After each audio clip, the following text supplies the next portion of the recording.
अस्सलाम वालेकुम, मैं हूं उमर बाचा और आप देख रहे हैं follow with Umar YouTube channel. उम्मीद है कि खैरियत से होंगे। आज की 3 स्टोरीज़ हैं हमारे पास फॉलो अप में।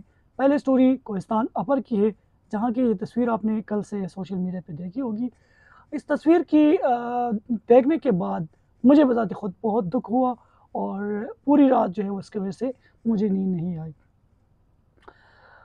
ज़ाहिर है मैं भी एक बच्चों का बाप हूँ और मेरा भी दिल है, क्योंकि इस तरह के बच्चे की हुकूमत और रियासत की गफलत की वजह से जान चली जाना इंतहाई अफसोसनाक है। ये बच्चा सयाल दरे का है और सयाल दरे में ये एक रास्ते में जाते हुए गिर गया था और ज़ख्मी हो गया था, जिसकी वजह से इन्हें एक स्ट्रेचर की शक्ल में मुकामी जो लोग बनाते हैं एक स्ट्रेचर सा लकड़ी से, उसमें अस्पताल मुंतकिल कर रहे थे जब इनको जब इन्होंने आखिरी सांस ली और अल्लाह को प्यारे हो गए।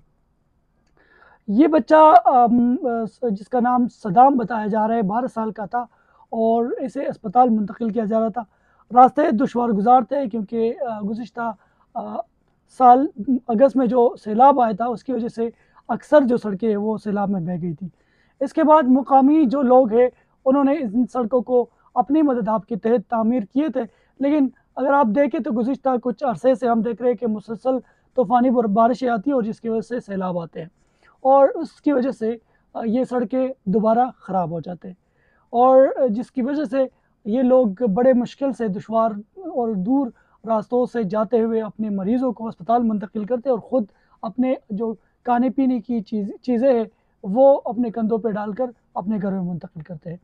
यानी कोहिस्तान के तकरीबन 2 इलाके ऐसे हैं जहाँ पे इस वक़्त इंतहाई मसाइल है सैलाब के बाद। ये एक है कंदिया तहसील का इलाका जो कि सैलाब से बहुत ज़्यादा मुतासिर हो चुका है और दूसरा इलाका है दुबेर। दुबेर में भी यही सूरत हाल मुसलसल देखने को मिला है और अक्सर हमने रिपोर्ट्स हमारे पास आई है कि मरीज़ों को अस्पताल मुंतकिल करते हुए रास्ते में दम तोड़ गए हैं।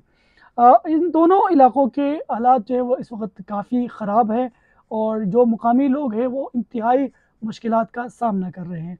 इस हवाले से जो रियासत की ज़िम्मेदारी है वो इस वक्त रियासत पूरी नहीं कर रही। मुकामी लोगों से जब मेरी बात हुई तो उनका कहना था कि उनकी ज़िंदगी काफ़ी अजीरन हो गई है और कई कई घंटे पहाड़ों पे पैदल सफ़र करके खाने पीने की चीज़ें मुंतकिल करते हैं घरों में और साथ मरीज़ अगर कोई बंदा बीमार हो जाए तो उन्हें चारपाई पे डालकर या इस तरह की ये स्ट्रेचर टाइप के जिसे मुकामी ज़ुबान में डोंगी कहा जाता है उसमें डाल के अस्पतालों में मुंतकिल करते हैं और अक्सर रास्ते में दम तोड़ जाते हैं। यही मिसाल इस बच्चे की भी है और ये बच्चा ज़ख्मी हुआ और फिर इन्हें अस्पताल मुंतकिल किया जा रहा था। इतनी गहरे चोटें नहीं थी लेकिन ज़्यादा खून बहने की वजह से और फ़ौरी तौर पर इब्तिदाई जो तिब्बी इमदाद है वो न मिलने की वजह से ये बच्चा इस बच्चे की जान चली गई और ये बच्चा इसके जो रिलेटिव्स है वो रियासत से ये मुतालबा कर रहे हैं, रियासत से ये पूछ रहे हैं, सवाल कर रहे हैं क्या इस बच्चे की क्या कसूर था? आया जो अरबों की जो फ़ंड जो सैलाब के नाम पे बाहर ममालिक से आया था वो कहाँ पे खर्च हुआ और कहाँ पे उसके इस्तेमाल किया गया। उस फ़ंड के हवाले से वो फ़ंड बिल्कुल हमने क्योंकि कोहिस्तान उन इलाकों में था जो सैलाब की वजह से बहुत ज़्यादा मुतासिर हुए थे। कोहिस्तान में वो फ़ंड मुझे बज़ाते खुद में नहीं देखा कि वो फ़ंड कोहिस्तान में कहीं पे भी खर्च हुआ हो। मुकामी जो मुंतखब लोग थे वो भी इंतहाई यूज़लेस मैं कहूँगा कि वो साबित हुए क्योंकि उन्होंने अपने फ़ंड्स के बारे में, सैलाब के फ़ंड्स के बारे में कभी भी असम्बली के फ्लोर पे आवाज़ नहीं उठाई और मुकामी लोग हुकूमत से ये मुतालबा कर रहे हैं कि फ़ौरी तौर पर इनके सड़कें जो है वो बहाल करे और इनकी ज़िंदगी जो है वो इनकी जो मुश्किलात है वो कम करे। दूसरी जो स्टोरी हमारे पास जो है वो बडग्राम की है। आपने 1-2-3 दिनों से एक चीज़ सोशल मीडिया पे देखी होगी। सोशल मीडिया पे 3 लड़कों की तस्वीरें चल रही, 3 बंदे हैं, टैक्सी ड्राइवर्स बताए जा रहे हैं। वो बडग्राम के दिशान के इलाके से अगवा हुए और बाद में पता चला कि वो कच्चे के इलाके में कच्चे के डाकू ने उन्हें अगवा किया है और उसके बाद जो उसके उन तीनों अफराद के जो रिलेटिव्स हैं, जो रिश्तेदार हैं, उनके साथ रब्ता किया गया कि वो कच्चे के इलाके में है, डाकू के पास है और 1.5 करोड़ रुपए तावान मांग रहे हैं। जो मुकामी लोग थे क्योंकि ज़ाहिर सी बात है जो लोग जिन्हें अगवा किया गया था उनके पास इतने पैसे नहीं थे, तो मुकामी लोगों ने एक मुहिम चलाई और उसके ज़रिए एक चांदा इकट्ठा किया। 1.5 करोड़ का चांदा इकट्ठा करके अब उनकी कोशिश है कि वो अगवाकारों को दे और अपने बंदे जो है वो रिलीज़ करवाए। यहाँ पे अफसोसनाक अमर ये है कि जो मुतासरा लोग हैं, जो उनके रिश्तेदार हैं मग़वियों के, उन्होंने मुसलसल यहाँ तक कि ज़रदारी तक बात पहुँचाई, वज़ीर-ए-आज़म तक बात पहुँचाई, सेनेटर तलहा महमूद तक बात पहुँचाई। जहाँ तक इनकी आवाज़ पहुँच सकती है उन्होंने कोशिश की, लेकिन वहाँ से चूँकि इक़्तिदार के लोग हैं, इदारों के लोग हैं, उन्होंने उनकी जो जवाब था वो इंतहाई मायूसकुन इनको मिला है। मायूसी की इंतहा ये है कि सब जो ज़िम्मेदार लोग थे जिनके पास इन्होंने अप्रोच किया, तो उन्होंने यही कहा कि पैसों का इंतज़ाम तो करना पड़ेगा। यानी कच्चे के डाकू जो है उनको पैसे दिए बगैर वो बंदे रिलीज़ नहीं हो सकते।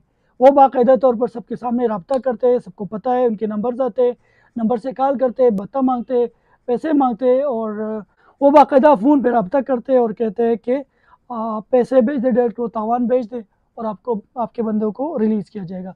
लेकिन यहाँ पे सवाल यही पैदा होता है कि रियासत कहाँ गई? सिक्योरिटी इदारे कहाँ गए? इस मुल्क में यहाँ इतना कुछ अगर नहीं कर सके कि कच्चे के इलाके के कुछ डाकू जो है वो हमारे इदारे, हमारे सिक्योरिटी इदारे उनके साथ नहीं निपट सकते, तो बाकी मुल्क की सूरत हाल के लिए वो क्या करेंगे? बहुत सारे सवाल हैं और तीसरी जो स्टोरी हमारे पास है वो भी इस तरह की ही इदारों की कमज़ोरी के हवाले से और इदारों के ऊपर सवाल उठने वाली ही खबर है। गुज़िश्ता कुछ अरसे से हम देख रहे हैं कि दर्रा दमखील के सनीखेल जो इलाका है वहाँ पे कोल माइंस के अंदर डिस्प्यूट चल रहा है 2 कबाइल के दरमियान। 2 ग्रुप है, एक उलमा ग्रुप है, कमेटी है कोई और एक सनीखेल कंपनी जो है वो कोल माइंस की, उनके माबैन कोल माइंस के ऊपर एक डिस्प्यूट चल रहा है, तनाज़ा चल रहा है। और इसकी वजह से काफ़ी जो माइंस के अंदर शंगला के से ताल्लुक़ रखने वाले वर्कर्स जो काम कर रहे हैं, जो लेबर काम कर रहे हैं, उनके जानों को ख़तरात लाक है। इस हवाले से जो कोहाट डिवीज़न के इंतज़ामिया है, जो डिप्टी कमिश्नर कोहाट है और फिर इंस्पेक्टरेट ऑफ माइंस जो है, उनके भी माबैन जो करस्पॉन्डेंट हुई है, उसमें ये बताया गया है कि जो डिस्प्यूटेड माइंस है वहाँ पे जो माइंस वर्कर है उनकी जानों को ख़तरात लायक है, लिहाजा वहाँ से उन माइन वर्कर्स को निकाला जाए। इस हवाले से जो इंतज़ामिया हैं उन्होंने फिर शंगला में जो कोल माइन वर्कर्स एसोसिएशन है उनके जो ज़िम्मेदारान हैं उनसे रब्ता किया, उन्हें इन्फॉर्म किया और उनसे रिक्वेस्ट की कि अपने बंदों को बाहिफाज़त वहाँ से उनको कहे कि निकल जाए। ऐसा ना हो कि बहुत देर हो जाए और उन बंदों की जानें चली जाए, क्योंकि ज़ाहिर-सी बात है जब डिस्प्यूट हो वहाँ पे फिर तो वो असलहा भी निकाला जाता है और फिर बहुत कुछ पॉसिबल है कि वो हो जाए। इस तरह के केसेस, इस तरह के वाक़यात हमने देखे हैं कि बलूचिस्तान में भी हुए हैं और दर्रा दमखील में भी हुए हैं। वहाँ से शंगला के जो डेड बॉडीज़ है वो शंगला लाए गए, वहाँ पे दफन हो गए। बहुत सारे ख़वातीन बेवा हो गई, बहुत सारे बच्चे यतीम हो गए, बहुत सारे माएँ जो है वो अपने बेटों से महरूम हो चुकी है। सवाल ये है कि हमारे इदारे इतने फ़ेल क्यों हैं, हमारे इदारे इतने कमज़ोर क्यों है कि कोई बंदूक उठाते हैं, कोई अपने ज़ोर ज़बरदस्ती दिखाते हैं, अपना पावर दिखाता है, उसके सामने इदारे बेबस है और किसी अपने शहरियों की जो तहफ़्फ़ुज़ है वो नहीं कर सकते। दर्रा दमखील का भी यही मसला है कि वहाँ पे इंतज़ामिया फ़ेल है, उन्होंने लोगों से रब्ता किया कि अपने बंदे निकलवाएँ। इससे बेहतर था कि वहाँ पे उन ट्राइब के दोनों जो कबाइल हैं इन दोनों को समझाते, दोनों से बात करते, इस मसले का हल निकालते और आसानी से बाहिफ़ाज़त तौर पर जो लेबर है उन्हें निकाल के अपने आबाई इलाकों में भेजना चाहिए था। जिनके वर्कर्स वहाँ पे माइंस के अंदर काम कर रहे हैं, उनके जो रिलेटिव्स हैं वो डिमांड कर रहे हैं कि हुकूमत इस चीज़ में मुदाखलत करे और वर्कर्स जो है, जितने भी वर्कर्स वहाँ पे इस वक़्त मौजूद हैं, उनको बहिफ़ाज़त माइंस से और इस एरिया से निकाल कर अपने घरों को रवाना कर दे। ये थी आज की 3 अहम स्टोरीज़ और तीनों में अब मैंने आपको बताया कि तीनों में इदारों की, रियासत की जो गफ़लत है या रियासत की जो एब्सेंस है वो नज़र आ रही है और ये इंतहाई अफ़सोसनाक ख़बरें हैं और अफ़सोसनाक मसले हैं। इन तीनों मसाइल पे हुकूमत ने गौर करना चाहिए ताकि ये फ़ौरी तौर पर हल हो जाए।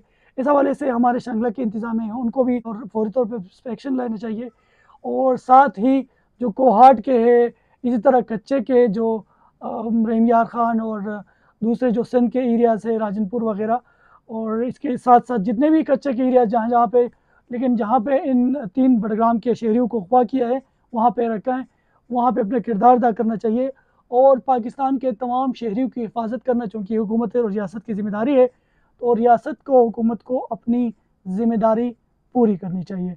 उमर बाचा को फॉलो अप से दीजिए इजाज़त। अगर आपको इस तरह की स्टोरीज़ पे और इस तरह की इश्यूज़ पे बात करने वाले वीडियोज़ चाहिए और इस तरह की स्टोरीज़ पे बात करने वाले कंटेंट चाहिए, तो हमारे चैनल को सब्सक्राइब करें, हमारे साथ रहें, अपनी दुआ में याद रखिएगा। अल्लाह हाफ़िज़।